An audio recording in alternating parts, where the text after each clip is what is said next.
Okay. All right. So we are going to get started. Full screen here. So this is going to be the astrological forecast event for 2024. It is truly my favorite event of the entire year between all the different projects that I do, because it gives us that map and that outline of what's to come. And I actually start preparing for this when I start writing the astrology journal. So this was way back in September and October when I was starting to do research, seeing what was upcoming. And at that time, I was like, getting so excited because the energy this year that we're going to experience and the way that we can work with the energy this year is going to be dramatically different from the last 4 years. And I think for most people, that's going to be extremely good news, because we've really been through it since 2020. The astrology has been challenging. There's been a lot of lessons. I mean, there's been a lot of density and changes that have forced us to step into like new chapters and new experiences and just new ways of living our life. So this year is kind of working with all the things that we've changed and actually starting to take steps forward, to actually start implementing the changes, to actually start manifesting and seeing the difference in our lives, and it feeling like it's smooth and there's excitement around it. So I love that. I always start with like any of my astrology forecasts with reminding you this quote, my favorite quote: astrology is like the weather report. It tells you what the conditions are likely to face in the future. If the weatherman says it's probably going to rain, you bring an umbrella. If you follow that advice, you won't get wet. So I want you to remember that as I talk to you today about the astrology. We're talking about energy.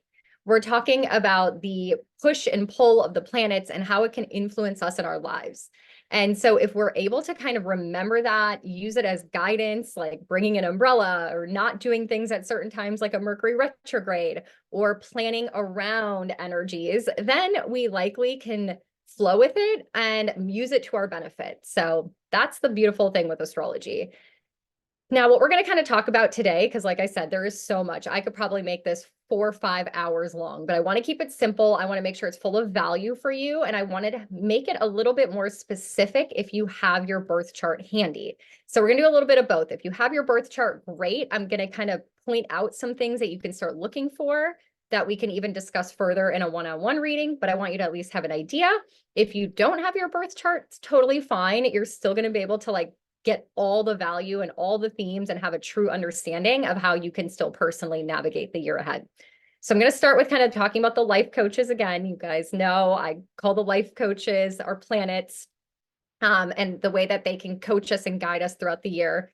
We're going to talk about the major themes, the areas of life, the zodiac signs that are going to be impacting us. And then we're going to go kind of talk about it quarter by quarter, the year ahead, specific dates, things you might want to mark on your calendar. So if you have your astrology journal, oops, I don't know what happened to me. If you have your astrology journal, get it out too, because I'll also give you some page numbers that you can make little notes when we're talking about different seasons or new moons or retrogrades or whatever.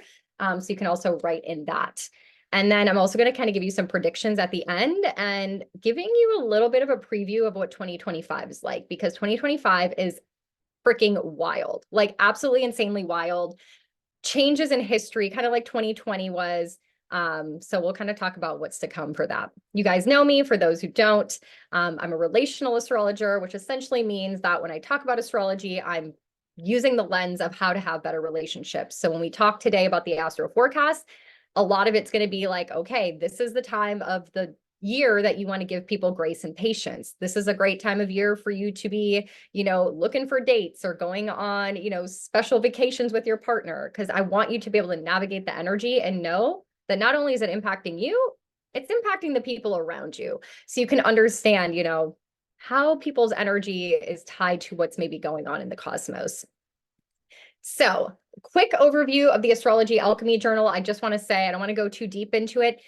Join that private Facebook group if you're not in it yet. You'll see in the group that I made a video back at the middle of December going through the journal. If you haven't gotten a chance to watch it, and even if you bought this journal in previous years, I highly recommend you watch that video, because I kind of give you tips and tricks on how I suggest you use it. So for example, when you look at the retrogrades, there's going to be the 2 or 3 journal prompts for each retrograde, right? you're going to actually fill out those journal prompts 3 separate times. So you can just do it on a separate piece of paper. You can do it, where there's a blank page. The reason you want to fill out those same exact journal prompts 3 times during a retrograde is because retrogrades are reflections, right? They're returning back to a point, going back over something. So you're going to fill it out when the retrograde begins, where you're starting from. You're going to fill it out somewhere in the middle of that retrograde. Now, if it's a Mercury retrograde, it's only 3 weeks. So, about a week and a half in at what we call the Mercury Cazimi, the halfway point, I would fill it out. If it's a Saturn retrograde, which is 5 months, you could do it really anywhere in that middle time frame. Reflect back, right? As the planet's moving backwards, your mind, your energy, your experiences, they're coming back around. The way that you answer those journal prompts is going to be different than how you answered it at the beginning of the retrograde. And then the most important time is to fill it out at the end when the retrograde is over. Go back, reflect on what you answered before the retrograde started and how you're answering it currently after the retrograde is over. Because through that reflection, you can see your own growth. You can see how you learn lessons, how changes have happened in your life. So that's one of the things I talk about in that video. And I give you other examples and more things. So definitely go check that out. Remembering it's in chronological order. So I always like to point that out. And also remembering that when you see the pages for the retrogrades, new moons, full moons, there's going to be the degree points. Whenever that astrological weather event comes around, make sure you reflect on your birth chart and see if you have any planets at that degree point of that new or full moon or that retrograde, because that's going to show you if it's impacting you more. Now, if you don't know how to do that, or you want to, do it more one-on-one, that's what I do in a lot of my astro forecast reading, where I'm like, hey, this new moon's going to impact you because it's a direct hit and this is how. So I can always help you with all of that too. So that's all I wanted to talk about with the journal. We're going to talk more in the private Facebook group, like month over month, what's coming up. I want to make sure that we stay connected by filling out our journal prompts together. We're going to do some moon rituals together. And then every month I'm going to do like a rising sign forecast in there, where we're going to talk about, like, for instance, when we get to like the Mars retrograde, I'm going to do like a rising sign breakdown of what that's going to mean for you, depending on your chart, and just going way more into depth that I can't really do on like an overview video or on YouTube, So that's going to be the place where you're going to be able to be like, hey, what's going on in my life? Is it related to the astrology? Hop into the group and I'll keep updated, like in either posts or videos or whatnot. I'm also, for anyone that's active in the group for the month. So for instance, it's January. If you're posting, your journal prompts, you're sharing with us your moon rituals, you're just active, commenting, showing up in any way, you're going to be eligible to win a 30-minute reading for me. So every single month, I'm going to pick someone's name using one of those like online generators for all the active participants. And every month, someone's going to win a 30-minute free reading with me, where we can do whatever you need. You want to do astro forecasting, you want to learn more about your chart, you have questions, you want to pick a date for your wedding, like whatever you want, that 30 minutes is yours to use however you want. And that's going to be one-on-one. Okay, so with all that, let's dive into the astro forecast. So the first thing we need to do is we need to be reminded, who is your life coach? Okay, every single one of us has a primary life coach. And that life coach is the one planet we need to focus on the most at any point in time. Okay. So this is going to be based on your rising sign. Now, if you don't have your birth chart, you don't know your rising sign, then go by your sun sign. Okay. So for instance, if you are an Aries rising, Mars is your ruling planet. You're a Mars ruled energy. You're more aggressive, you're more masculine, you're more active, you're more passionate, you can be more loud, right? Because that is your ruling planet. So wherever Mars is in the sky at any point in time is more important to you than it is to other people. Okay, so I want you to find your rising sign, take note, write it on your birth chart, make a note of it. Who is your primary life coach? Now, some rising signs, or if you're doing this based on your sun sign, are going to have 2 rulers. So Scorpio has 2, Aquarius and Pisces have 2. That's because Uranus, Neptune, and Pluto weren't discovered until later. So they were kind of added in. But in that case, you're going to, again, pay attention to both life coaches. Okay, so as I'm going through the forecast, and you hear, for instance, you're an Aries rising, you hear me talk about Mars, really pay attention, okay? If we're talking about Saturn, then if you're a Capricorn or Aquarius rising or sun, pay attention. So hopefully that makes sense. Now we're going to kind of dive in a little bit deeper, just doing a little refresher. What does each planet mean? And when we're talking about it in the astro forecast, it'll help you understand why I'm saying what I'm saying in the prediction and the understanding of the energy. Remembering Mercury is our messenger. He helps us communicate. It's our mindset. It's how we're thinking. It's expressing. It's speaking. It's using our voice. Mercury, the messenger. Mars is the masculine, right? So it's how we take action, how we move forward, how to embrace that masculine energy. What are we passionate about? What are we going to go down fighting for, right? The warrior. Venus is going to be the lover, right? The feminine energy. So it's all about beauty and flow and harmony and abundance. She rules over all the things that we love. Money, material possessions, our relationships, all those things that make life fun is because of Venus. So it's the feminine energy, the lover. Then we have Jupiter. We love Jupiter, right? Because Jupiter is the best friend you go out with for one drink and you party all night and have 10 shots and dance on the tables. That's Jupiter's energy. Taking something and taking it to the extreme, expanding your mindset, optimism, abundance, luck, blessing, growth. And he's here to help us become spontaneous, to be joyful, to gain wisdom. He's the great teacher, gaining wisdom through experiences, right? So to be adventurous, a lot of faith, trust the universe, do the things that you love. So we always like to pay attention to Jupiter and where he is, because that's the area of life that if we pay attention to, we're going to find that abundance and that growth and that expansion. Then we talk about Saturn, right? Our tough love dad. You guys know if Saturn's involved, there are lessons, there are hardships, there are obstacles, there are struggles, like we got to grow, because through those things, through challenges and obstacles is how we show ourselves how strong we are. It's how we mature. It's how we gain wisdom as well. So it's a lot about teaching us lessons, and just consider it that tough love dad. You hate to learn the lessons, but afterwards you feel stronger and more mature. Uranus is the rebel, the revolutionary, okay? Anytime Uranus is involved, he's going to strike you like a lightning bolt and help you make a change. It's all about innovation, moving on to the next chapter, stepping into your future, like looking forward and only forward, that nothing that exists now or has in the past matters. It's about where are we going and what do we want? Even if that's unconventional, even if it's, out of the norm, even if it's not, appropriate. Uranus doesn't care. He's the rebel, the revolutionary in pursuit of what he desires. Neptune now is the dreamer, right? Neptune is la la land, illusion, fantasy, living on a spiritual plane, romanticizing life. It's all about art and creativity and music and just taking us out of this human experience and reminding us that we're like more than just that. So he is the planet that's going to help us dream big. It's that manifestation, the vision board, seeing you living on a yacht in the Mediterranean. That's all thanks to Neptune. So he teaches us that spiritual connection and the belief and the faith that there's something bigger for you in your life and in existence in the universe. And then you have Pluto, okay? Pluto, key power, okay? Pluto is all about dredging things up in massive, massive transformation. So we say he's the god of the underworld.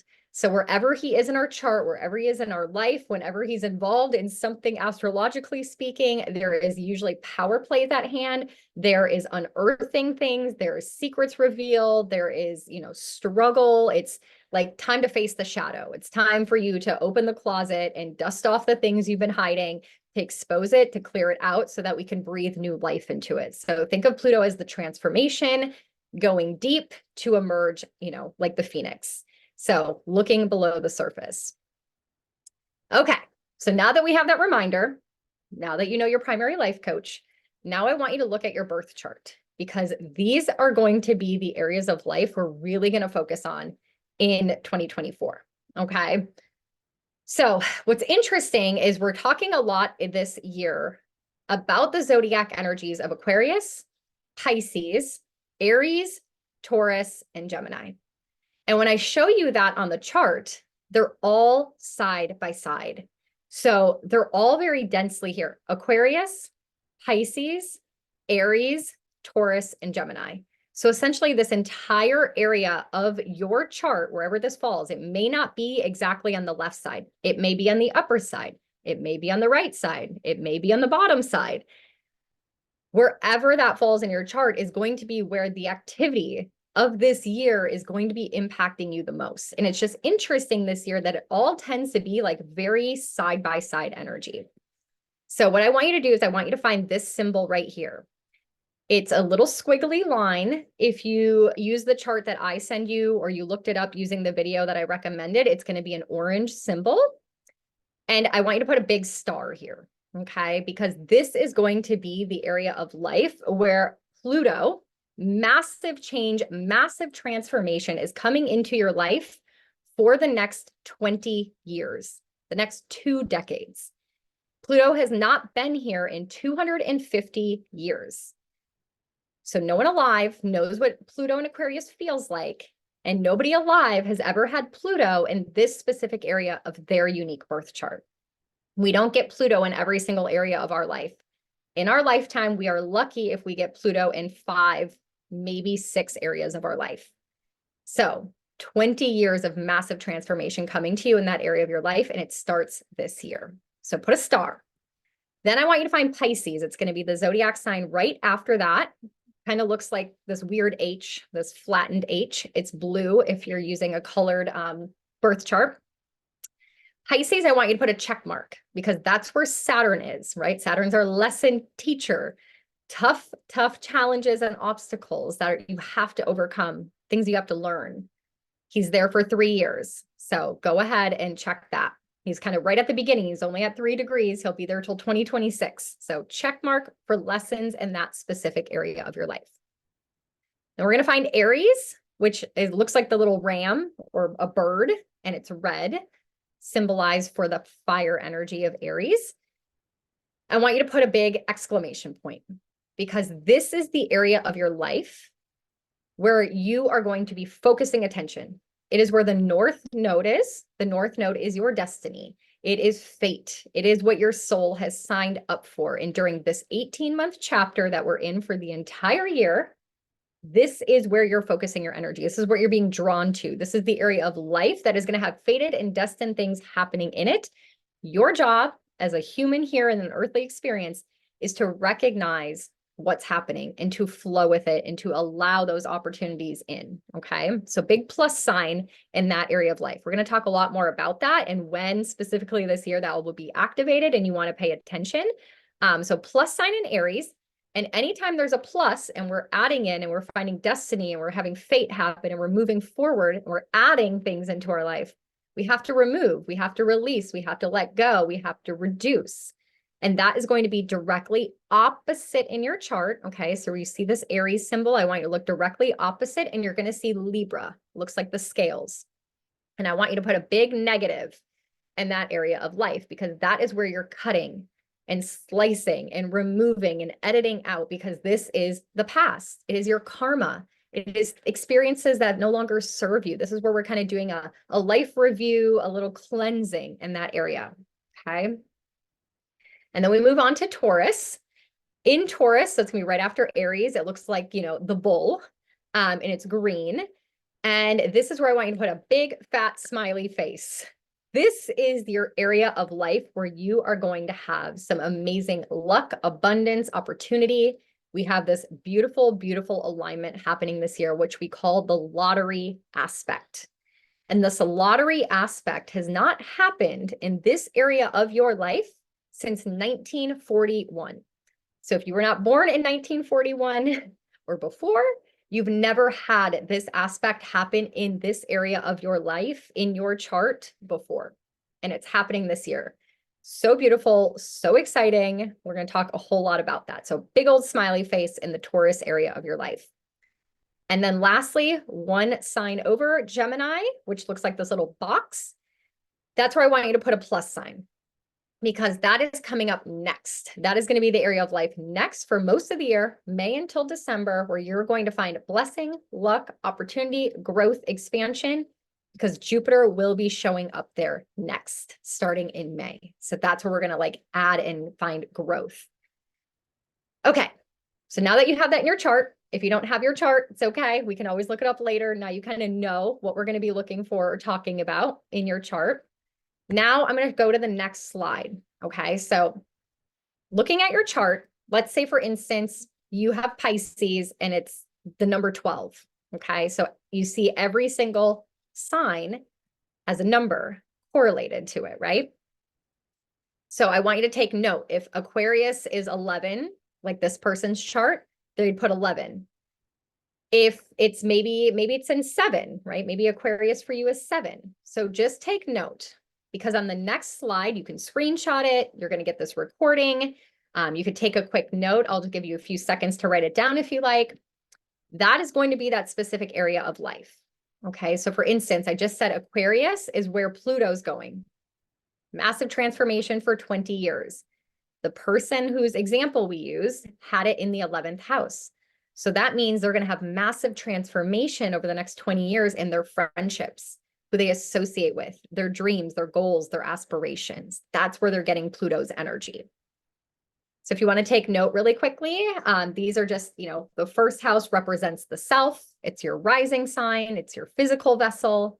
Second house is all about money, your income, your material possessions, what you value. Your third house is going to be, again, short journeys, your neighborhood, your siblings, the people in your local area, your mindset. Fourth house is home and family, your roots, your ancestors, your deepest emotions. It deals a lot with your parents, real estate, where you live, property. Your fifth house is about creativity, what brings you joy, entertainment, your hobbies, what you love to do, your children, your romantic life, your dating life. Your sixth house is health, wellness, acts of service, your daily routines, what keeps you well, what you do on a day-to-day basis. Seventh house is all about your marriage, your partnerships, who you are in collaboration with, who you work with. It also deals with open enemies, people you have to deal with on a regular basis. You're in relationship with them. Eighth house is the hardest house. It's the taboo house. It deals with all the icky things that we just don't like to deal with. Sex, death, money, other people's money, inheritances, debts, loans, the spiritual world, the woo-woo world, your psychological fears and traumas. Eighth house is a hard house. Ninth house is the travel house. So it's the expansion of the mind, it's experiences, it's going to other cultures, other worlds, learning, higher education, going back to school, your belief systems, your philosophies, things like that. The 10th house is your career house. So it's not just what you do 9 to 5. It's like your purpose, your legacy, the reputation, the title people call you. Are you a nurse? Are you a writer? Are you a stay-at-home mom? That's your 10th house, your career. The 11th house is friendships, groups of people who you associate with. It's your dreams, your visions for the future. It's all about your future.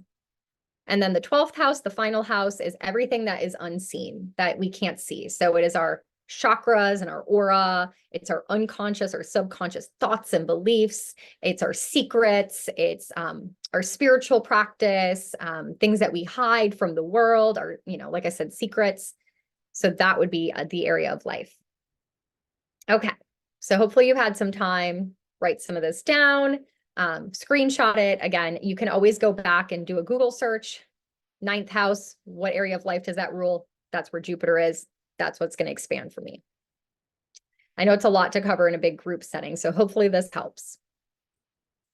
Okay, so let's kind of dive in a little bit deeper of what all of this means. So to move forward, we always go back. Every year when I do this, I always kind of go back to 2020 because that was the last time we had this massive, massive shift in astrology. Pre-2020, astrologers from decades ago could see something really big was happening. And although people kind of speculated and thought, hey, it could be this, it could be about illness, it could be, whatever, it doesn't, we can't always know exactly what's going to happen, but we knew there was going to be a breakdown in society or something. So 2020 was the year of breakdown. And I think we all felt that, right? Whether you experience it physically, mentally, relationally, in your career, there was many, many breakdowns of things. And that was because we had Pluto, which we know is power and transformation, meeting up with Saturn, which is all about lessons and obstacles and, hard stuff. And then Jupiter, who's like expanding you, peer pressure, blows things to the max, right? 10 drinks instead of one kind of energy. 2021 was when we were trying to go back to normal. Like energetically, the planets were shifting, some were retrograding. It's like, I'm just trying to go back. I'm just trying to piece my life back together the way it was, go back to my job after working at home, try to make my marriage work, even though, we hated each other during quarantine, trying to hang out with friends again that you were friends with, pre-2020 and getting back together and celebrating again. You're just trying to put your life back together and realizing that you don't really like the way it is, or that it's changed, that people you associate with have changed. Your partner's changed, your job has changed, maybe your circumstances have changed, your mindset has changed, your beliefs have changed. All these things happen. We're like, why isn't the puzzle fitting back together anymore? So we had to accept and we had to realize. Then we got into 2022. And once we realized it, we're like, crap, what do we do next? Like, where are we going? What are we going to do about it? It was an air year. And air years are like asking questions. It's the mind. Air is thoughts. Air is conversation. So in 2022, we were like, okay, it's not going to fit back together. I accept it now. What am I going to do about it? So we're researching new jobs. We're going out and meeting new people. We're asking questions. We're on social media, like looking up facts. We're trying to advocate for our health by like learning more things, right? 2022, we like expanded our mind and figured out the next steps. Then we got to 2023, the past year, Earth year. We call it an Earth year. And that's where we had to be realistic. We had to be practical. It's like, all right, this is the change I want. I have to start doing the things to make the change happen, right? So we started climbing the mountain of this new life that we're trying to create right now, the next 30 years of our life. It's like, all right, I got to take steps. So maybe we put our home on the market. Maybe we started going on interviews. Maybe we started meeting new people. Like we took actionable steps. We were realistic and practical ways to start making changes. Now we're nowhere near even really manifesting and seeing those changes. That's a lot of what's to come this year, but we started taking baby steps and we started taking action. Okay. So that's where we've come from since 2020. Now this year is what we're calling a fire year. So there's a lot of passion going on, and we're going to talk a lot about that because we're going to have so much fire and air in the sky. Lots of planets in the fire signs of Aries and Leo and Sagittarius. Mercury retrograding through all the fire signs. Mercury, our mind, thinking, having conversations, redoing, re-editing, reanalyzing, gathering more information. In fire signs, our passion, right? What we love. Taking action, initiating, being bold, being brave, being courageous. So we love that. And then we're going to add in air, right? We're going to have Jupiter in Gemini, air sign. We have Pluto in Aquarius, air sign. We have the south node of the eclipses in Libra, an air sign. What happens when you add fire and air together? It like combusts, right? The more air you add to fire, the stronger it gets. So throughout the entire year, we're going to feel that fire, that passion, that instinct of like, I have to do this. I don't know what's going to happen and I'm terrified, but like, I can't stop myself, right? That masculine energy of like, just take action, bold, fearless action. And then the air comes in and it's like the mind, the ideas, the creativity, the conversations. It's going to add fuel to the action that we take. But at the same time, this is a big year for us to take out the trash. And I say that because clutter, removing things, editing things out, releasing, purging, all of that is the energy of Pisces, where Saturn is. So we're really assessing what can come with, and more specifically, who can come with into the next chapter of my life. Because who, the relationships, is where the South Node is in Libra. So this is a big year of taking out the relationship trash. That could be people in your life that you're like, you know what, they're negative, they don't benefit me, they don't help me, we're just not aligned anymore, like bless, love, release kind of energy. Or it could be a relationship or a partnership that you desire to continue, a friendship, marriage, but it energetically has to change. So it's time to take out the trash of the resentment, the hostility, the old fears, the, conversations that you're having on repeat, that aren't going anywhere. It's time to take that energetic trash out and fill it with a new vibration of love or acceptance or understanding, a shift within the relationship dynamic itself if you choose to keep it. So lots of taking out the trash. That's also going to be like purging and cleansing things from your house. Lots of people will be going into like minimalism.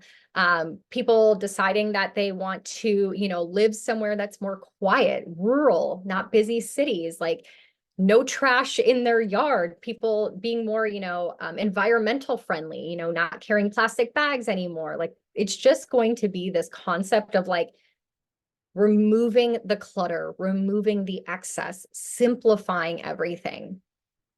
So when we're looking at the year itself, the first half, wild, absolutely wild, absolutely wild. Boring summer, kind of calming down. We're going into retrograde heavy energy. Things are going to slow. We're going to have to go back over things and kind of reassess things in our life. And then fall is volatile. We're talking Mars as the main character, Mars retrograde, Mars and Pluto, Mars and Saturn. Ooh, and it's around election season. So I think most people energetically, you don't have to be an astrologer or understand astrology to already feel and intuitively know that this election season is going to be wild and crazy, but the cosmic energy totally lines up with that. So just have to stay tuned. We'll talk a lot more about that, as we go throughout the year. And then we're going to have a lot of 29-degree energy. What does this mean? Why is it significant? You can see that each zodiac sign in the sky rules over 30 degrees of the sky, 0 to 30. And actually, when it gets to 30, it actually starts over at 0. So we only have 0 to 29. So anytime a planet is at 29 degrees, you can go ahead and look in your birth chart. Maybe you were born with a planet at 29 degrees of any of the 12 signs. That's a powerful energy, right? It means the planet's been there for a while. It's done its dance through the whole energy. It's comfortable. It's in its last hoorah. I want you to think about like when you're moving and you've lived somewhere for a long time, don't you have like a goodbye party with your friends? If you've been in a job for 50 years, you have a huge goodbye party, a graduation party at the end of high school or college. When you've been somewhere for a long time, you go out with a bang, right? You wrap up loose ends. You have one more chance to do the thing that you love or what you're meant to do in that space. When a planet is at 29 degrees, it does the same thing. It shoots us any final lessons, a last power surge, like a last get it or not kind of energy. And the longer it takes for a planet to come back to that zodiac sign, the more powerful that energy is going to be. And we can see here that Pluto is at 29 degrees of Capricorn. And for most of the year, he will dance between 29 and 0 Aquarius, back to 29 and then officially at 0 Aquarius. Pluto will not be back to this place in the sky for 250 years. So this is the year, it's his last chance to just power, struggle, transformation, death and rebirth, crumble it to ashes so it can be reborn. And Capricorn, we know, deals with government, institutions, schools, medicals, anything with structure, anything with systems in place. And we feel them crumbling little by little. And by the time we get to November of this year, Pluto's done, finito, no more Capricorn energy for 250 years. And America was born during a Pluto Capricorn. So we are at our Pluto return as a country. It's inevitable. Things have to finish crumbling so we can build upon them fresh and new. That's what Pluto does. We also have Neptune, who is going to be at 29 degrees of Pisces this year. This is important because Neptune rules Pisces. It's the spiritual space, it's belief systems. It deals with illusion and fantasy and arts and Hollywood and, living in another world, VR, virtual reality, AI, like all this stuff. And Neptune won't be back to this place in the sky for 165 years. So very powerful as well. And he'll be here for the next 2 years. So we're kind of getting that flavor as well. In addition, all our Mercury retrogrades will cross over a 29-degree mark, meaning 1, retrograde 2, back on track 3. So all Mercury retrogrades will hit a 29-degree part. Mars retrograde this year will go over 29 degrees of Cancer. So there's so much energy. We actually have 2 full moons in Capricorn this year, with the second one being at 29 degrees of Capricorn, right smack dab on top of Pluto. As a full moon. Full moons are releasing and letting go. So much 29-degree energy, which again is releasing, letting go, final lessons, like acceptance that change is near, change is coming. It might be scary, but we have to step into the next chapter, into the next zodiac sign, into the next energy. And that's a lot of what's going to happen this year, which is why I said next year, 2025, is absolutely wild, unpredictable, so much. We'll kind of wrap up today, kind of just giving you a little preview. Okay. And the final thing I want you to remember as we talk about the rest of this is main character energy. Main character energy, okay? If you don't remember a single thing I talk about, this is the year for your main character energy. So I want you to focus on yourself, your healing, your budget, your dreams, the people in your life that matter to you. Like this, it's about you more than ever because the North Node is in Aries. And this is huge. That's where we put the plus sign. That is destiny right in front of us. It's time for us to worry about ourselves and not everyone else because they have to worry about themselves too. So this is just a really quick overview again. The biggest highlights is Pluto's moving into Aquarius, completely move out of Capricorn, and then he will be in Aquarius for 2 decades, for 20 years. New themes, new energy, new power struggles. Saturn and Neptune are both in Pisces. This is a very heavy area of our life. Saturn teaching us lessons and Neptune being wanting to dream, wanting to be in fantasy land, wanting to escape, wanting to go shopping, wanting to go to the casino, wanting to have drinks and alcohol. He's like, I'm just having a good time here. What's so wrong with that?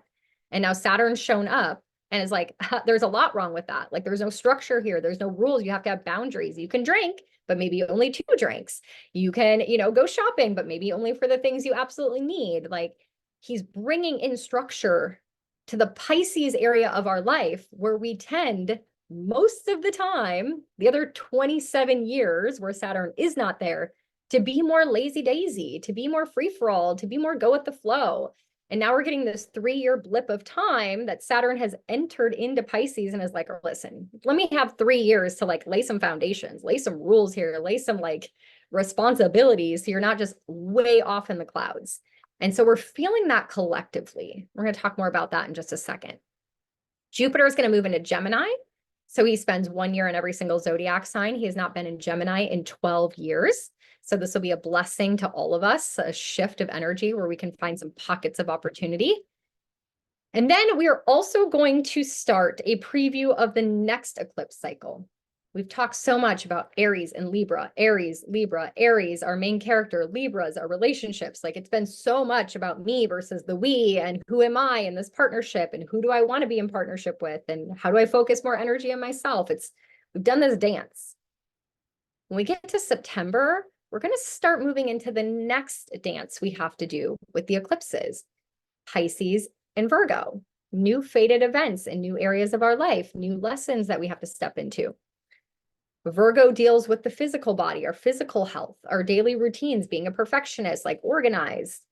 Pisces, like we just talked about, where there's a lot of lessons we're having to learn right now, where we're going to have to step more into that. The energetic body, our auras, having faith, believing in things, not being so structured all the time, but like learning to just be and exist and trust in the divine, whatever, whoever that is for us. We're all going to have to step more into that spiritual space. We're going to see that collectively, where people are going to either go back to religion if that's their thing, or they're going to step more into a spiritual space because we're going to have faith.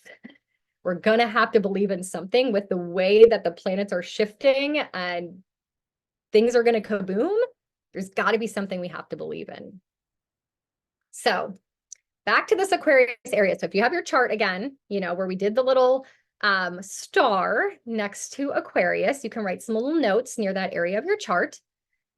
And we kind of brought it all up again. So I'm just going to summarize it one more time. Sometimes you have to hear it multiple times, to get it. Astrology can be very complex and we're dealing with a lot of layers of things. Aquarius is an energy that deals with technology, innovation, humanity, the collective, our future, where are we going? And Pluto is going to be entering this space, like I said, for 2 decades, bringing the unconscious to the conscious, dredging up the secrets, dredging up the things that are creating toxic energy around technology, around innovation, right? What is AI going to do to us? What is this advancement in technology and people staring at screens going to do to us?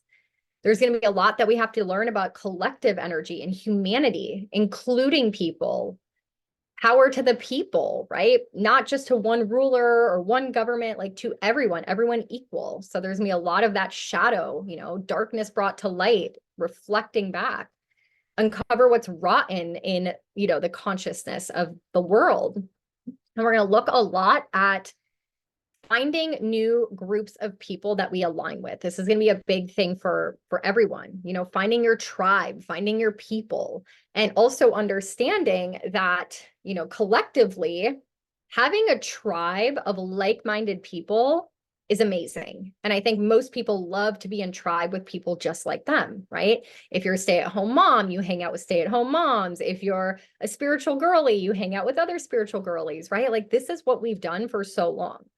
But when we look back at our ancestors, let's say 250 years ago, when Pluto was last in Aquarius, tribes were made up of different people, right? There's the butcher, the tailor, the seamstress, the carpenter. Like a tribe, a village was made up of different people with different opinions and different thoughts and different talents.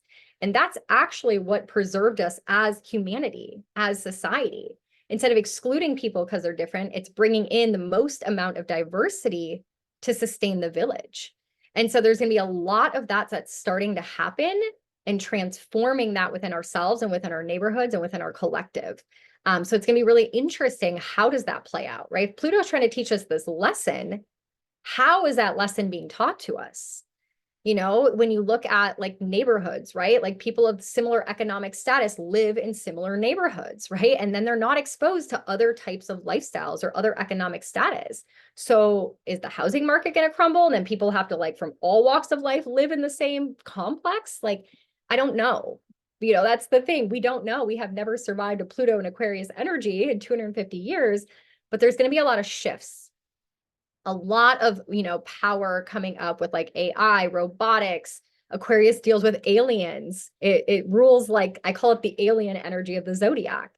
So I wouldn't be surprised if there's a lot of more alien interaction, alien conversation, secrets. Remember, Pluto reveals secrets. So maybe there's secrets coming up of like, who knew about aliens? People come to light and talk about it. Like, it's so interesting. Aquarius deals with space because it deals with like out of this world kind of things.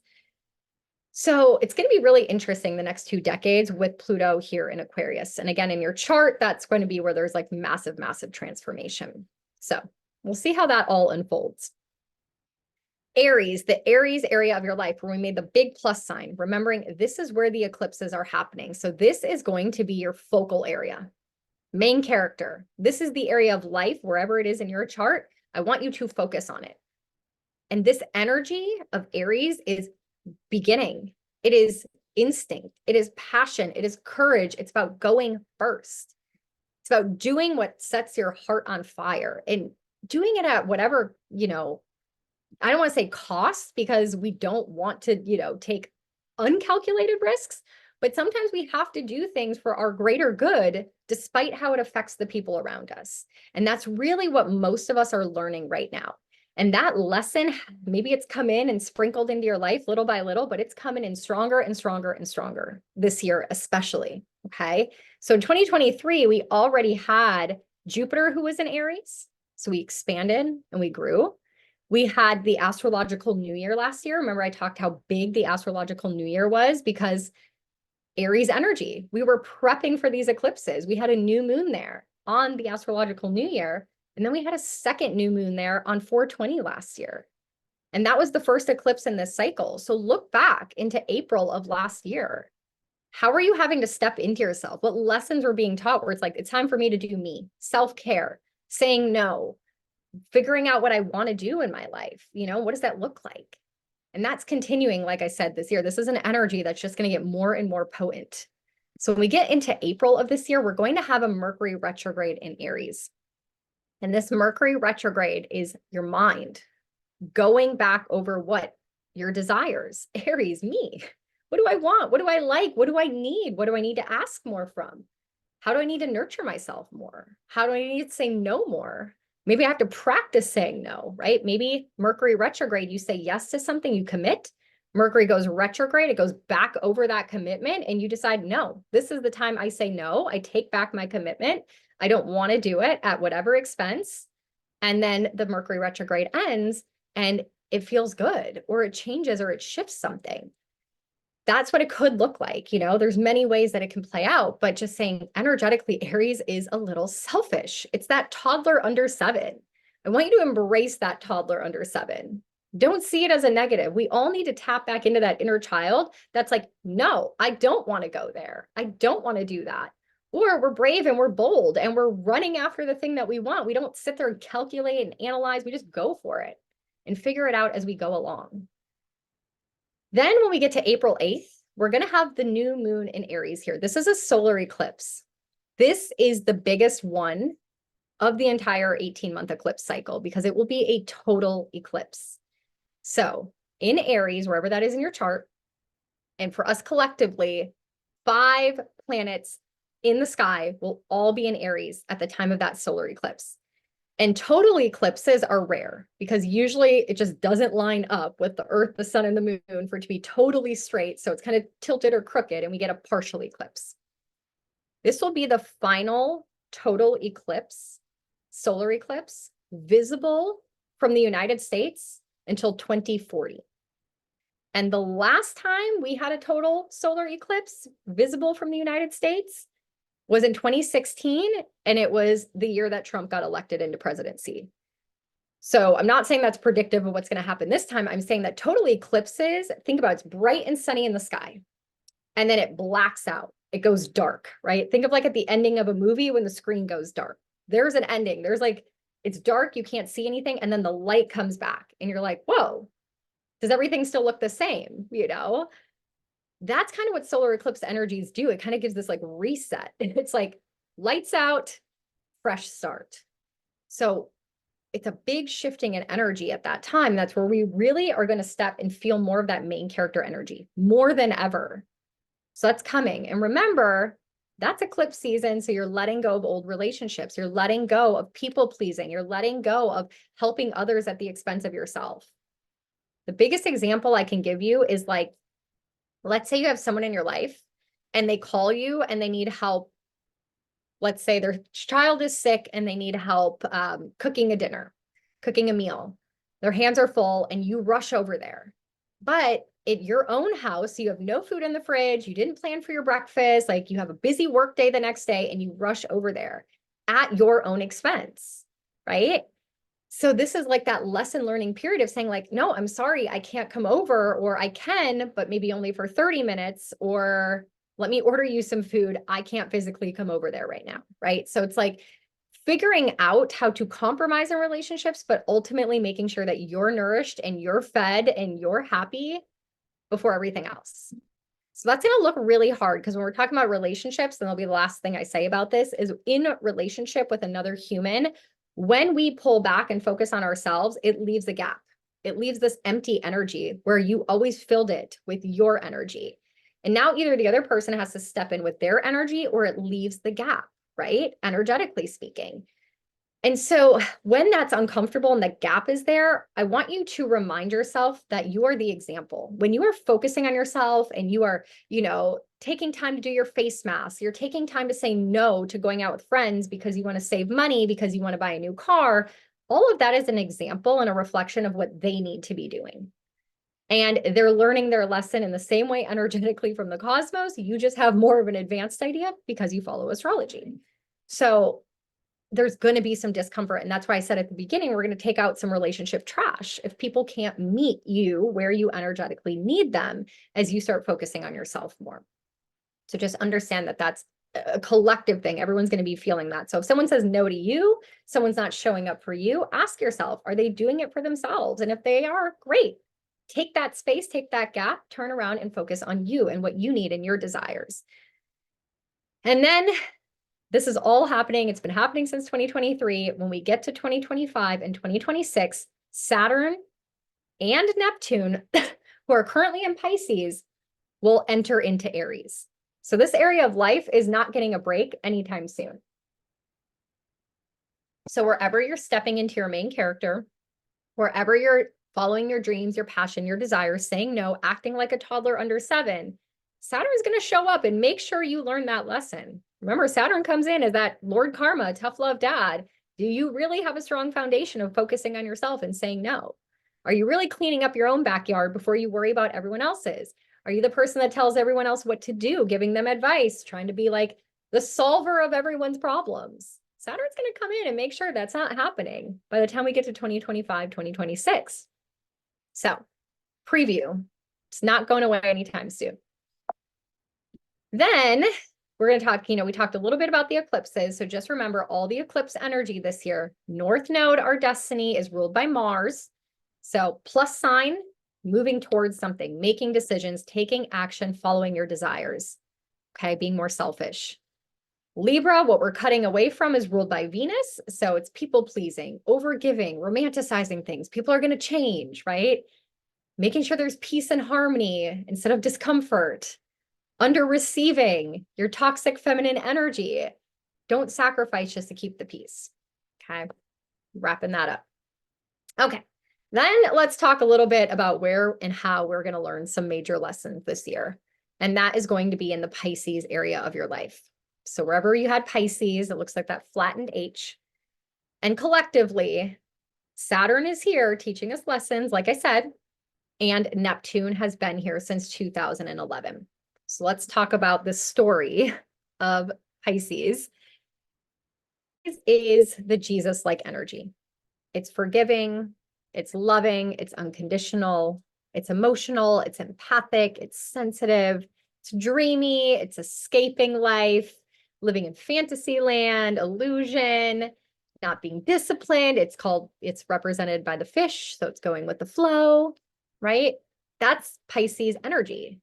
And each one of us has Pisces somewhere in our chart. There's some area of our life for each of us that we tend to want to escape or not be disciplined or don't like to deal with, right? Or we just think, rose-colored glasses, it's fine. I don't need to do anything. It'll all work out, right? We all have an area of our life where we tend to embrace this Pisces energy.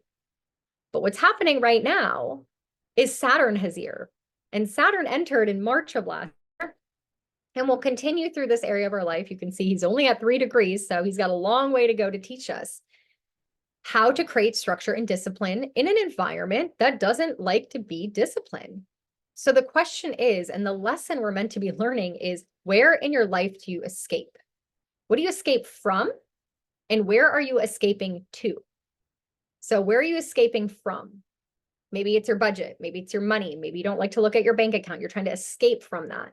So instead, you escape to, maybe it's drinking, maybe it's gambling, maybe it's spending money. For me, it's the thrift store. Like, I escape to a location so I don't have to think about this thing. Some people, they're escaping their relationship and they're, escaping to drugs or alcohol, right? We all have tendencies, and Pisces is about self-sabotage, our victimization, our limiting beliefs, our negative habits, our toxic traits. It's our own undoing. It's where we are our own worst enemy. We are undoing ourselves in some way or form. And Saturn, as that tough love dad, comes in. He's only in Pisces for 3 years out of 30. Okay, so it's been 30 years since he's been here. And he's saying, enough is enough. No more escaping. No more self-sabotage. No more victimization. No more. You have to be responsible. We have to get to the bottom of this. So wherever this falls in your life is where we're learning a lot of these lessons, okay? And this is very challenging for us because Neptune, the dreamer, la la land, playing the victim, has been here in the sky since 2011. So we're really freaking good at escaping. Most of us are really good at escaping. Scrolling on social media instead of going to the gym, right? Going to have drinks or alcohol just because it's a Monday night and I had a stressful day, so I'm gonna have some wine. Escaping your stress, escaping your reality. Overspending, going to the mall, shopping on Amazon, like escaping whatever it is, whatever that deep thing needs to be fulfilled. And Saturn is like, enough, enough, enough, enough. So that's going to be a really big lesson we're going to have to learn. And it's going to get stronger and stronger and stronger because Saturn will move closer and closer and closer to Neptune this year. Okay. So no more fantasy land, no more self-sabotage, no more victimization. Remember, Saturn is Lord Karma. He rewards as much as he punishes. So I'm going to give you an example. I have some clients where Pisces is in their 6th house. If you're a Libra rising, Pisces is going to be in your 6th house.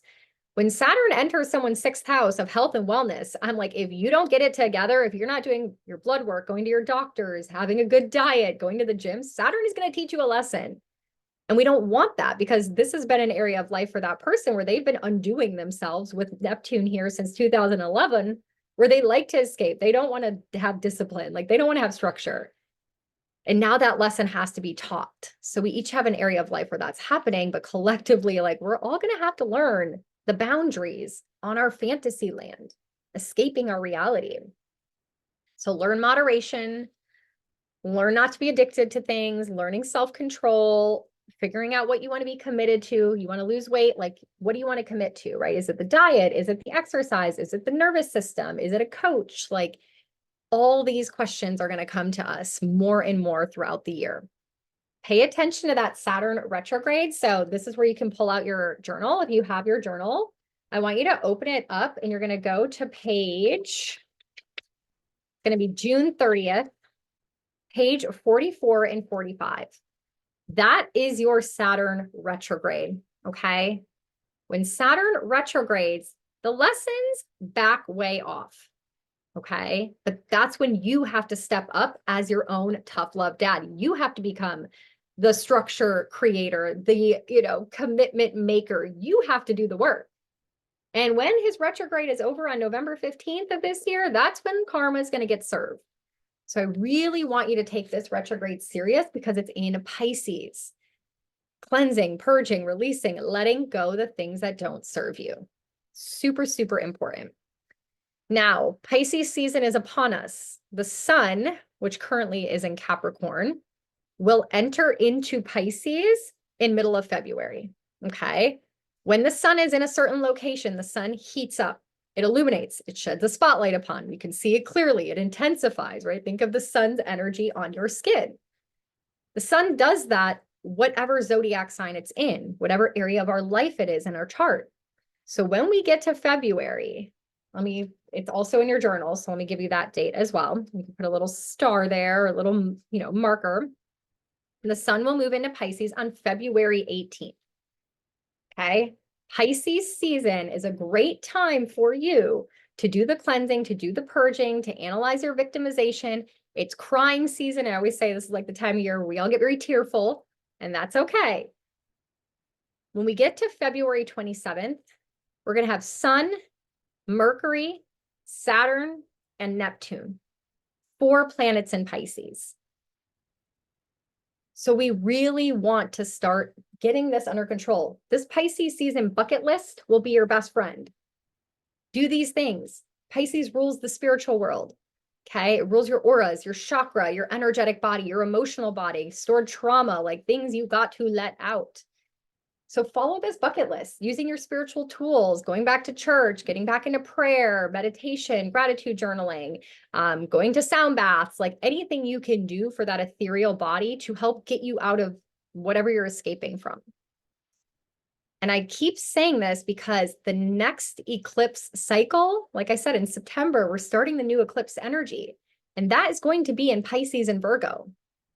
And eclipses bring fated, destined events, and Saturn's going to be here that whole time. So super, super important for us to get it together in so many ways. We cannot ignore the physical body. We cannot ignore the energetic body. We cannot ignore the emotions and the shit talking in our head. We cannot escape it anymore. This is like time to level up and to heal on all different planes. And it's beautiful because the collective is supportive of that, right? You go on TikTok, you go on social media, you're out with friends, like people are talking about healing their trauma and going to counseling and going to sound baths. Like it's already there for us and it's not taboo anymore.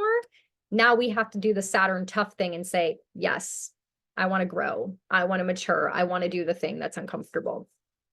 Okay. So a lot on that.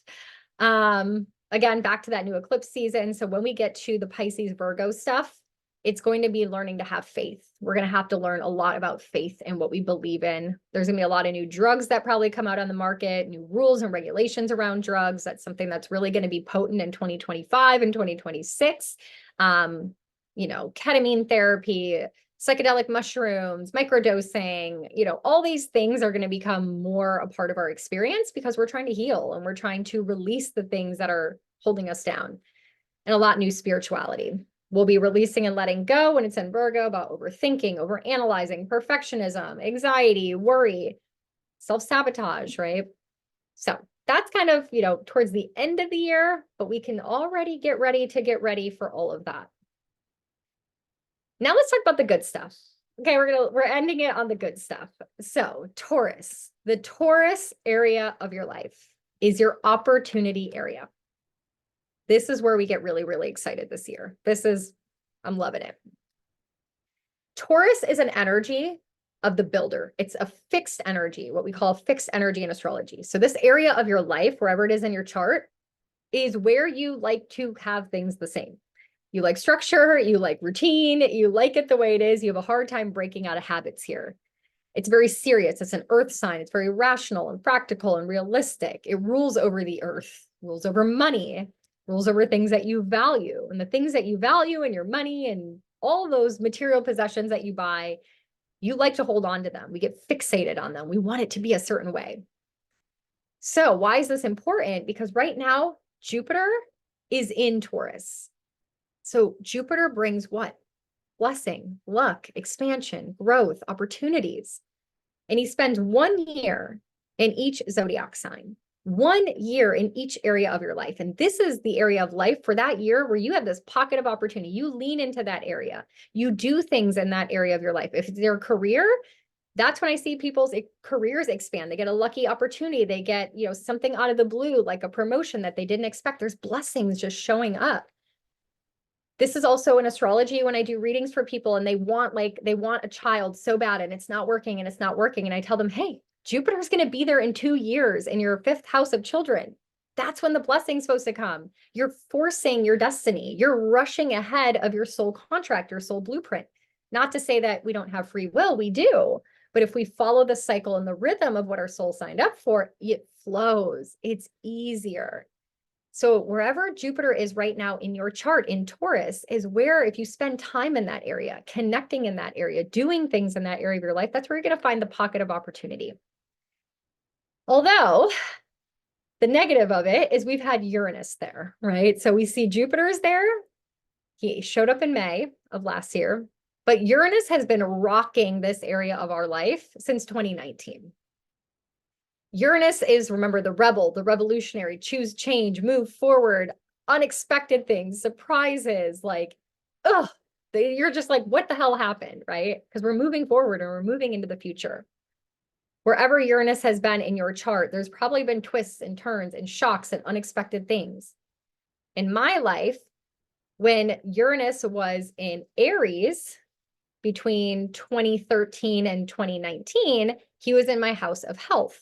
And if you guys know me and have been around that long, that's when I had my mold crisis. I had autoimmune issues. I got diagnosed with Hashimoto's and celiac. It was 7 years of all health shit for me from my 20s till my early 30s. And then literally the month that Uranus moved into Taurus, my 7th house, my husband wanted a divorce. And it was in the house of my relationships. And it's been there now for 5-6 years. And relationships have changed, friendships have changed, business partners have changed. It's been change in relationships in my life. So that's happened for you in certain areas of your life as well.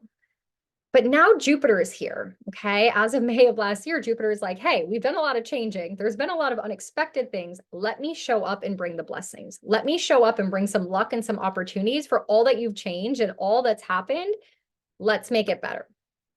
So it probably doesn't feel that way yet. You're probably like, wait, what? Since May, I haven't felt very lucky. There hasn't been a lot of blessings because in 2023, he entered into Taurus right here and only went to about 15 degrees and retrograded back. So he spent literally most of his time retrograding, but he just ended his retrograde on January 1st. We entered into 2024, Jupiter forward momentum, moving blessings. They're on their way. We're growing and we're expanding, and he's moving so fast. We see right here on the 1st of the year, he was at 5 degrees of Taurus. In between January and May, in 5 short months, he's going to rush, power fast forward, rush through this entire zodiac sign by May.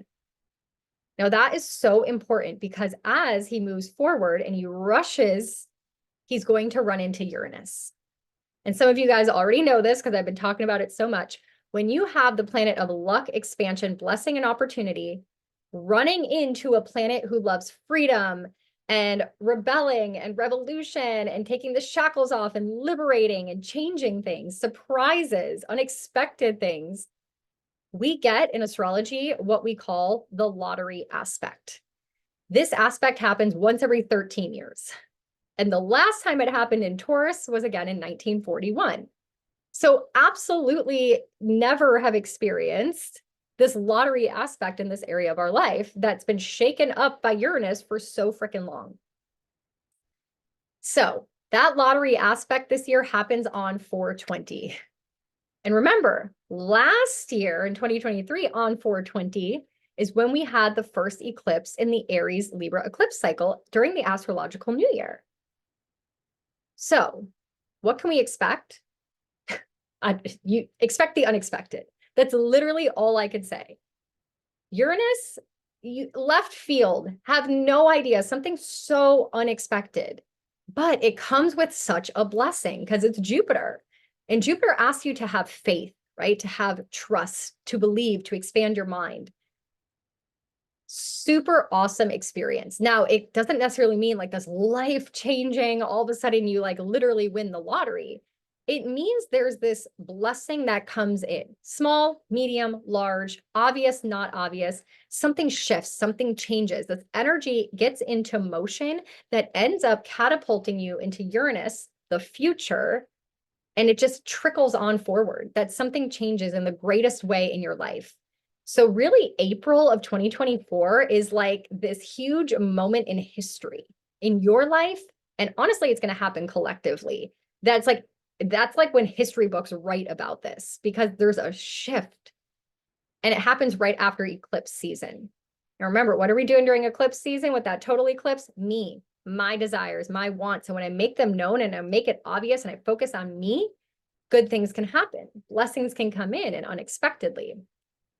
So really highlight this time of your life. April 19th, the sun will be in Taurus. And what does the sun do? Heats things up, right?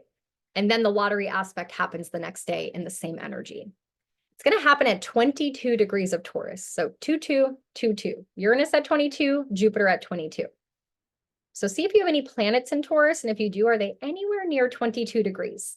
That gives us more of a clue on how it can affect you personally. Now, right after that, on May 7th, we're going to have a new moon in Taurus. New moons are new beginnings. So there's a lottery aspect, this unexpected thing, this shift, this blessing, this opportunity comes in. And then we have a new moon where we can set the new intention. Where do we want this to go? How do we want this to unfold? What do we want this to look like? That new moon is going to be super powerful because that energy is still going to be potent. They're still going to be next to each other for a while. It's not just a one and done one day. It's like two planets that move really slow and they're kind of moving in the same direction. So it's a couple days or a week of this energy. And it's even going to build, right? As Jupiter gets closer, it's like, ooh, something good's happening, but what is it? Have faith. Jupiter asks you to have faith. That is the biggest thing with him. Then he goes out with a bang. So, right, he gets to 22 degrees, he's got 8 degrees left, and he's gone into the next energy. As he leaves, he goes out with a huge bang. On May 18th, he joins up with the sun. The sun catches up with him, so heats it back up, that blessing, that opportunity, that new intention you set. The sun comes in and heats it up, brings some life force energy to it, sets it into motion. And then the day before he leaves, he runs into Venus at 29 degrees. Again, that 29 degrees I talked about earlier, super active this year, 29. We call it the anaretic degree, going out with a bang with Venus. Venus and Jupiter in astrology are what we call the benefics, the beneficial planets. We love these life coaches. Anytime Venus and Jupiter are involved, it's like love, things we love, harmony, peace, abundance, and Jupiter, blessing and opportunity. So you get Venus, what you love, tapping into your feminine, going into the flow, like material possessions and money, and Jupiter with the blessing and the luck and the opportunity after this conjunction, like, love it, chef's kiss. Like we love April and May, and it's going to change so much for us. So look forward to this. This is super exciting. It doesn't negate the lessons we have to learn in Pisces. Stop self-sabotaging, stop the bad habits, stop the toxic thoughts in your mind, right? Have faith. Don't think of the worst. Don't be your own worst enemy. We still have to do the other things that we've been talking about because this is a piece of it. It all pieces together. Stepping into your main character, stop self-sabotaging, having faith that the blessings are coming in and recognizing them when they do. Huge, huge energy for us this year. So look forward to that. Right after that happens on May 25th, Jupiter will officially enter into Gemini for an entire year. So that's where we put that plus sign, where we can look forward to the energy shifting. And that will be the next area of life where you're going to find pockets of opportunity, where you can focus on and find some blessings. Now, whenever Jupiter gets into Gemini, we're dealing with the mind, right? This is where air, we're adding in the air, the thoughts, the conversations, the ideas, the downloads. We're speaking and expressing and sharing information. This is huge, where it's going to be like words are spells, right? Words are spells. So we're going to be so careful with our thoughts and what we're saying to other people, information we're sharing, what we're sharing, talking too much, giving false information. And also trusting when this happens, there might be a lot of information coming at you. Lots of social media exploding, overstimulation. Everyone has an idea. Everyone has an opinion. All talk, no action. Because Jupiter can go to excess. Remember, he's the friend that instead of one drink has 10 shots with you. It can go to excess very quickly. So we want to be careful that we're not going into like overstimulation, oversharing, being very mindful of what we're expressing and feeling and, what other people are saying to us, not trusting everything that everyone's saying. So lots of that kind of happening. But again, that doesn't happen until May through the rest of the year. Again, we're going into election season. So this is something we have to be very mindful again about. What people are saying might be, not always what the truth is. So May into June, lots of shifts and changes. Okay, we're going to kind of wrap it up with just some themes. The eclipse season, you guys know when we're talking about eclipses, we're dealing with fate, we're dealing with destiny. You don't have to do a lot around eclipse season except for slow down, be present, pay attention, what destiny is knocking on your door, what opportunities are coming in, what shifts are being shown to you, and where are you being asked to release and let go. Things are taken away from us, things are changed in our life. Like it's just happening around you, it's happening to you, you're riding the wave. So eclipse season this year will be from March 15th until April 18th. And then it will pick back up from September 7th until October 12th. Those are your times of year, again, where fate and destiny are happening. Just pay attention. March 25th, we have that lunar eclipse. It's a full moon eclipse. It's in Libra. It's going to be closely connected to the solar eclipse we had in October. So I want you to think back, October 14th, just a couple months ago. What shitstorm, what changes were happening in your life mid-October? Because that's going to come to its peak illumination. What people pleasing has to go, what relationships have to go, what tendencies you have to be there for others instead of yourself have to go, right? It's back to that concept of giving too much and not receiving, right? The scales, Libra, the balance. Where's the balance in your life? It might not just be relationships. It's like, where are you overdoing it in food and not having enough healthy food? Where are you, spending too much time at work and not with your family? Like it's time at that full moon to get your life in balance. So, when we get to the journal prompts, then and we'll talk more in like the group about this, is like doing a chart in your life. Is it balanced? Is your health, balanced? Is your life balanced? Your relationships, like everything is going to come to this culmination point. Then we have that April 8th solar eclipse. That's the one I was talking about. That's the total eclipse. New moon in Aries, stepping to that main character. Lots of things happening that are for you, not for other people. And then we get the break.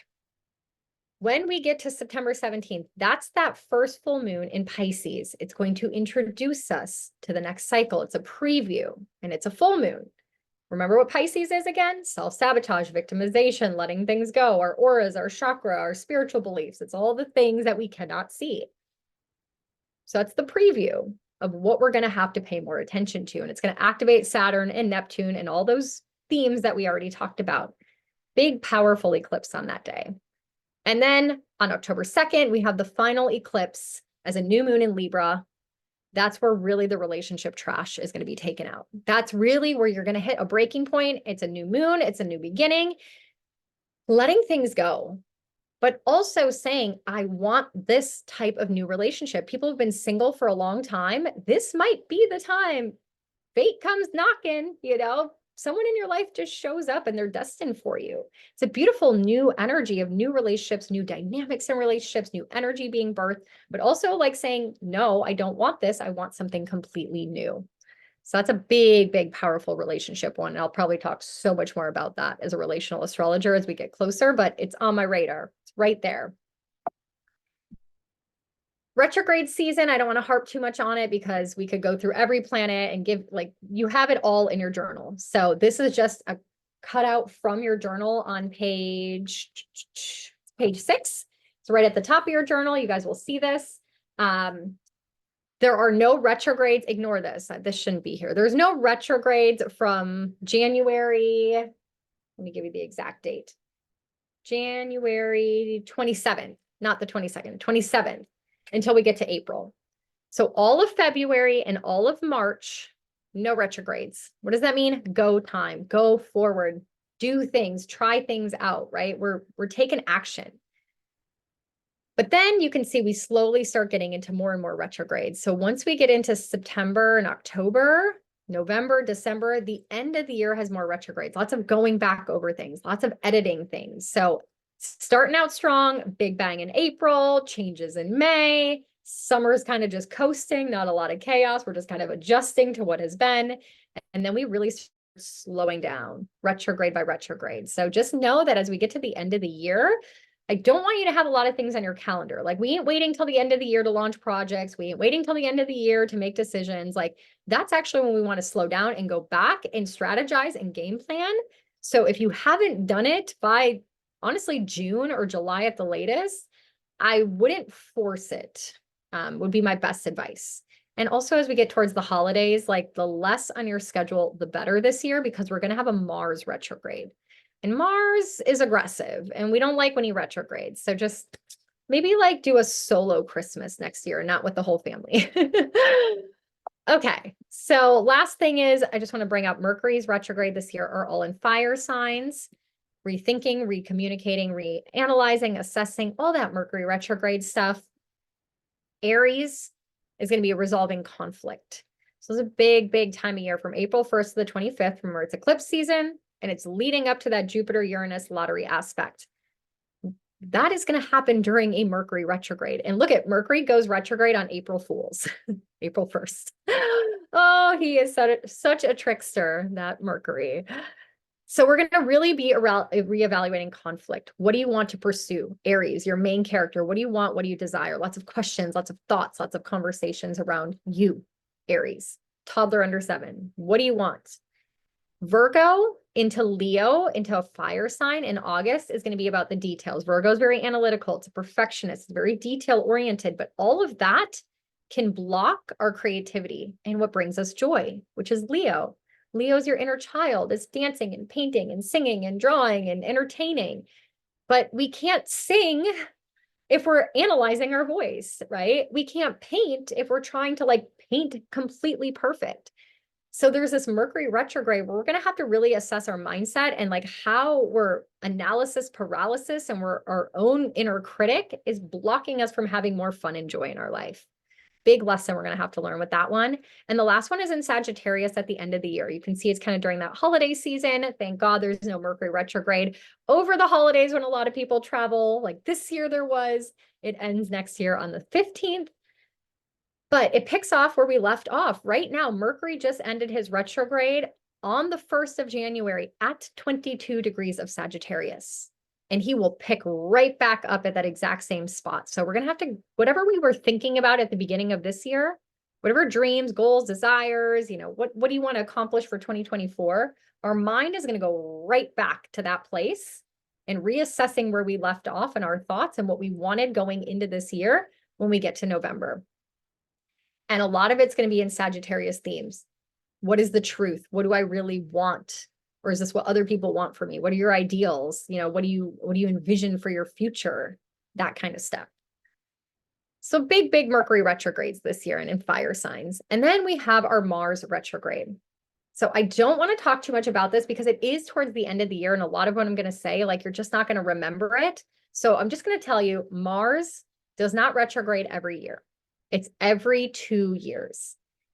Mars does not like to go backwards, right? He's the masculine, left lane, gas pedal, move forward, take action, kick ass, do things about things. So when he goes retrograde, it's that piece of our energy, our chi, our stamina, our fighter, our warrior that sinks. It has to go backwards.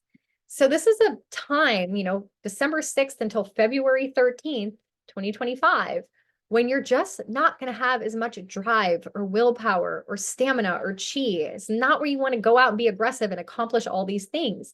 And I know at the end of the year, we get into this mode of like, oh, I got to finish this and I got to do that and I got to wrap up my taxes, and like, you're not going to feel it this year. So I really want you to imagine, we have our astrological calendar, and then we have this like Gregorian calendar that we live by, January to December. And then we have energetic seasons. I want you to really wrap up 2024 by December 6th. Like, ideally, I want you to imagine that by that date, you are going to just coast through the rest of the year. No more planning, no more doing, no more strategizing. Like, this is just where we're going to go back, right? Your Mars retrograde, as you look in your journal, it's going to be way towards the end of the year on page 86 and 87. Okay. Read that do's and don't. Read what to expect and the perfect time to. Just pay attention. Now, Mars, when he retrogrades, will stay in the same zodiac sign for 5 months instead of 3 weeks. So we have to deal with this area of life and re-strategizing and looking at it again and figuring out how we're going to take action, how we're going to change it. And that's going to, again, be in Leo. So Leo is what brings you joy. What are you passionate about? What do you want to be seen as? Those kind of energies, your inner child. How do you like to have fun? Those kind of things. So that's what we want to do at the end of the year, not take action. And that's pretty much it. I'm just going to give you a very quick overview. Again, if you kind of like to know year by year, I know we kind of cherry picked on all different topics. Just to summarize for you guys and wrap it up, this is what the year is energetically going to feel like. So if you're planning your year ahead, you have things already coming up, January and February are all about business. Like, we are in Capricorn season. We're coming out of retrograde energy, retrograde free. So this is about getting stuff done, ideas, getting back to your foundations, creating routines, all of that stuff. Now, this Saturday, January 20th, you can look in your journal. There's a page for it. It is going to be on page 12. Page 12, we kick off Aquarius season. And remember, we did a little, star in Aquarius because Pluto is showing up there. On this day, on January 20th, this Saturday, is the day that Pluto moves into Aquarius with the sun. And what does the sun do? It heats up. It shines light upon, right? Brings energy and life force to something. So you have Pluto going into Aquarius for the next 2 decades with the sun on the same day, side by side. This is your manifestation day energy. Vision board, set intentions, all that kind of stuff we talk about. That is your day. So I highly recommend, if you haven't made a vision board, whether it's like a physical one or you do it on your phone and just screenshot photos, whatever, think about your future, think about your dreams, think about your desires, and what do you want the next 20 years of your life to look like and feel like? Huge day for that. Yeah, and then that's pretty much going to be the biggest thing. When we get into February, like I said, lots of Pisces energy coming in. So clearing, cleansing, purging, figuring out what's got to go. March is your month that's weird. It's just weird. Like, I don't even know how else to put it. We have eclipse season. We have Mercury running into the North Node. We have that lunar eclipse.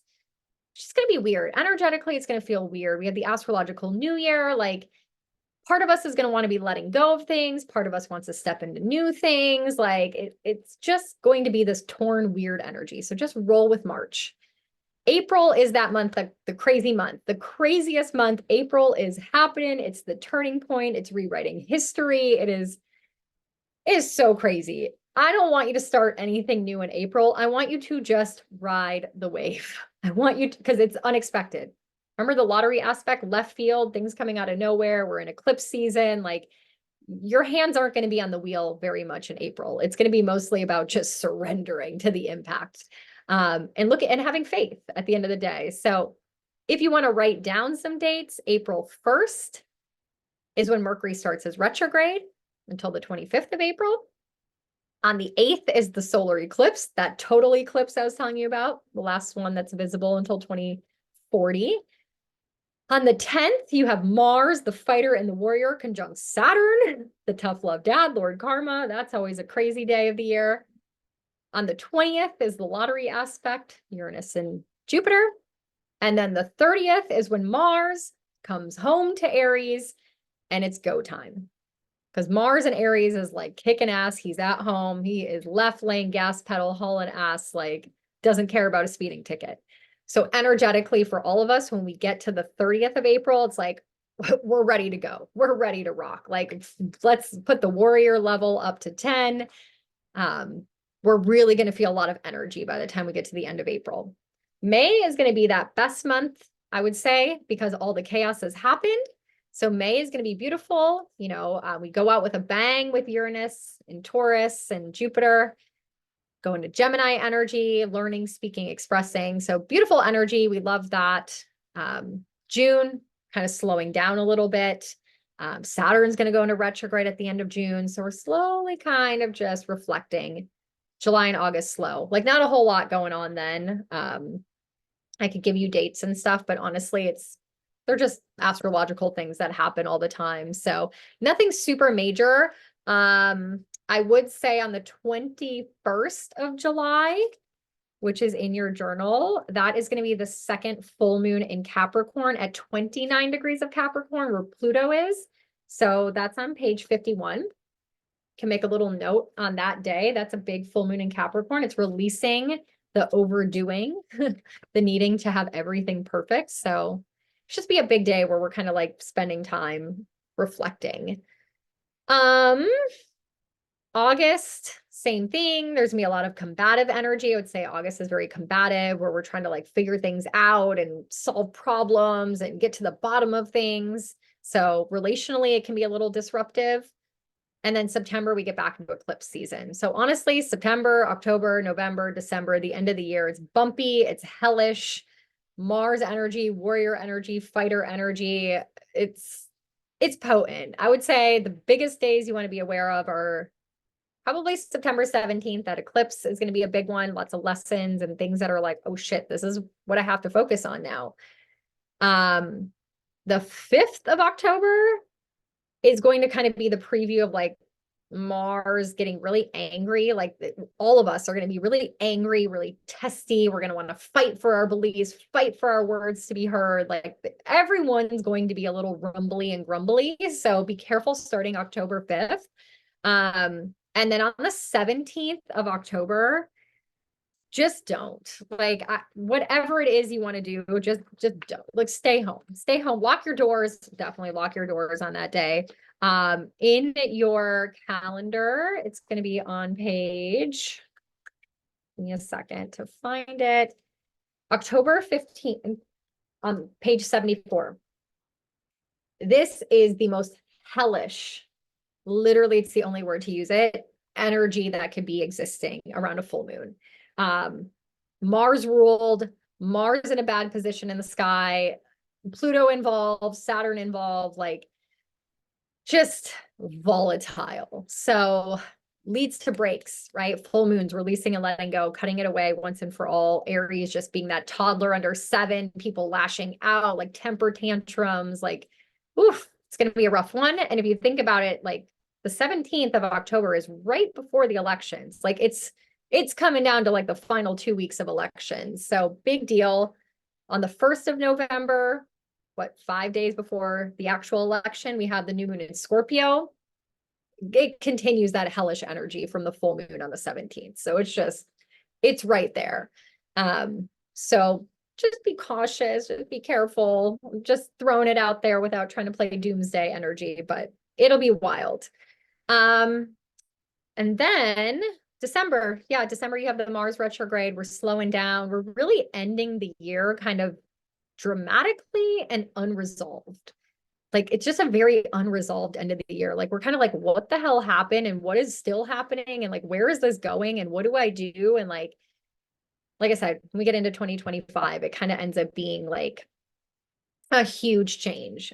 So how I can kind of energetically express it is 2024 is like we're going uphill with the brakes on, meaning we're making progress, we're moving forward, lucky things are happening, changes are happening, we're taking action, we're being brave, we're like pursuing our dreams and putting ourselves first. And like, it's just not happening fast. Like we're doing it, we're going uphill, but it's like the brakes are on. So it's just not like, but then when we get to 2025, it's like we're going downhill with the brakes off. Like there is no control, our hands on the wheel, but like there is, it's so crazy. And I say that because we have 5 planets moving into new signs.